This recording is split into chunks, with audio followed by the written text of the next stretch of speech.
Welcome to At the Coolidge. Talking today about Man on Wire with my old friend Jean-Dominique Sifantus, software architect and musician, who is dressed today like a Frenchman. That's right. I made an effort And to look the part. and that's because he actually is a real live Frenchman. That's right. You know what? It's funny because I actually last Monday went and got my passport renewed, which I hadn't done in 20 years. Really? So right now I'm a real Frenchman, Okay. but but I have dual citizenship. Yeah, but they said they didn't find anything about you that would keep you from getting your passport. I guess not. Because I know things that they could just, you know. All right. Well, anyway, but one of the reasons is because A Man on Wire is about a French artist. Petit, what's his first name? Philippe Petit. Petit, who walked on a wire between the towers of the World Trade Center.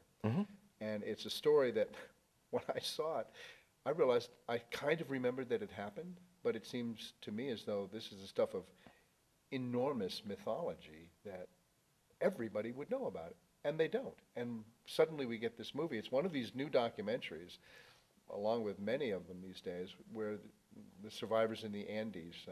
That we just saw, right? What was it? Stranded.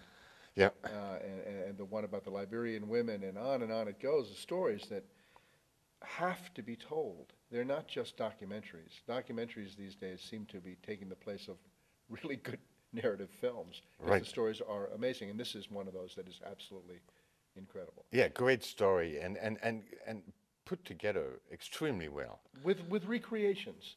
Yeah, recreation and some real footage, just like the one we saw on Sunday, the Stranded. Yeah. Beautifully integrated. Yes. You almost can't tell, but obviously you know because there are people playing these parts, but then they bring all the characters back again. Yeah, and there is kind of a, you see the style of interview that, Frontline on PBS and all that, the shots of people. And that is really effective too, So you see these people talking, and they're very articulate. This guy, Philippe Petit, is very articulate. Yeah. The thing that they do that Frontline, doesn't do is Frontline tends to be narrated and delivered in a certain kind of formula. Right. Many of these new wonderful documentaries, particularly this one, really told the voice of the people who participated in the story. Yes, yeah. And as you say, he's so articulate, as are all his friends. Yes, yeah. Everybody, and kind of in a funny way, and he's kind of an interesting character because and it's fascinating. He's like a mixture of,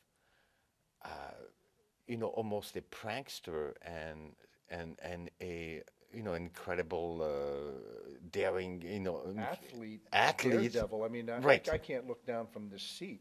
I get dizzy. Yes, and it's amazing what he does. What is a mile and a half up? Yes, right. Yeah. 450 meter, something like that. Yeah. Impossible. And the wonderful thing in this movie is, as people are watching it, I heard people shouting out loud and covering their eyes. They can't watch it because it's so high up that even in a movie, people are getting sort of nauseated and getting frightened. Right. And here he walks. I think he walked back and forth 6 times. Yeah, many times. We won't say whether he fell. But in some ways, did the Titanic sink? Right, Is it really a spoiler? And he's really amazing. And the power of concentration that he must have to do it.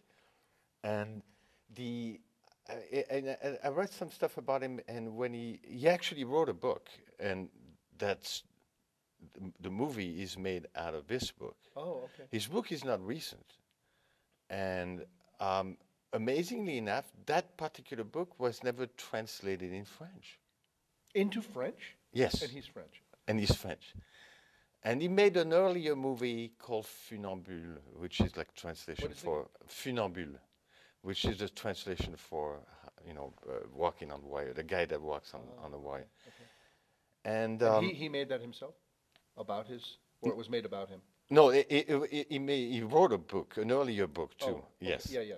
That was actually in French. I'm pretty sure, and he, in one of those 2 books, I'm not sure which, he's talking about how, when people are asking about the fear of just walking on wire and all that, looking down and all that. And he said that actually that's his way of living, that of trying to put himself in a situation where you actually get into that zone, I guess, of concentration where you function, where fear is not part of, part of the picture. Warfare, other experiences could be like that. Right, I guess. Yeah, Peak experiences in general. Right. But this is so extreme because it seems to go against all the, natural tendencies of a human being to avoid, danger and death. Right. I mean, to not have that fear where it's just one step away and the concentration and focus. Yeah, so there's that, but then there's the other thing you said, which is it's a prank. It is a prank. It's a heist. It's like Right. a bank robbery. Yeah, it's like, is he evil Knievel, or is he this guy that's kind of brilliant? I mean, you cannot compare. I mean, I guess. I don't know. That's a great name to bring up because Evel Knievel was just, let's see what I can get away with, and if I smash myself to pieces, I'll do it again. Right. This is one time. You got to pull so many things off. You have to get up to the top of the World Trade Center. You have to fool the guards. You have to dress up to pretend you're something you're not, just to get up there. You have to secure the wire into the cement. You have to have your Right. associates working with you. I mean, it's a bank robbery.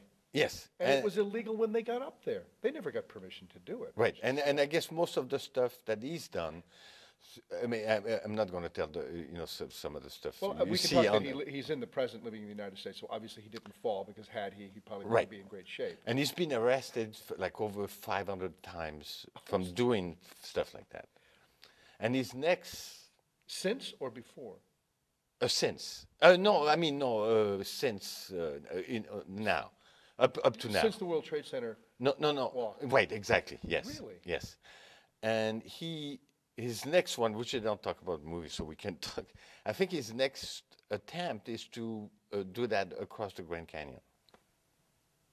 Okay. So he's still he's 60 something.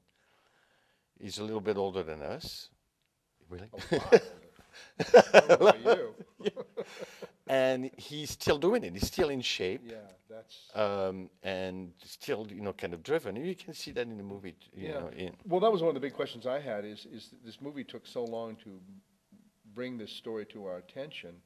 What's he been doing all of that time since? Yeah, so I'm not quite sure. Like at first, I went. I saw this last night, so I didn't have a whole lot of time, and I tried to look on French sites for things about him, and I was having a hard time. Not recognized in France for what he's achieved. I guess not. You don't see a whole lot of stuff. And then I finally found some stuff, and apparently, so he's been living here for years and years, and he's actually has now achieved, even in France, some kind of academic recognition.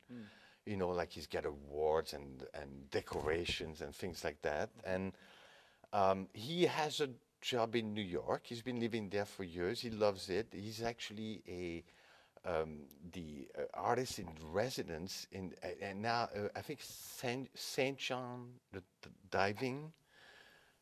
John the Divine. The Divine. Thank you. in New York City, and he's the artist in residence. Artist in residence in Manhattan. Yes.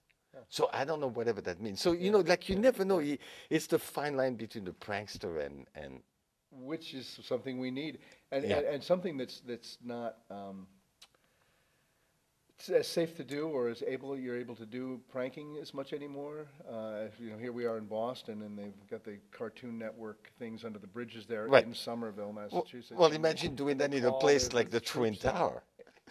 They would be prosecuted as terrorists now.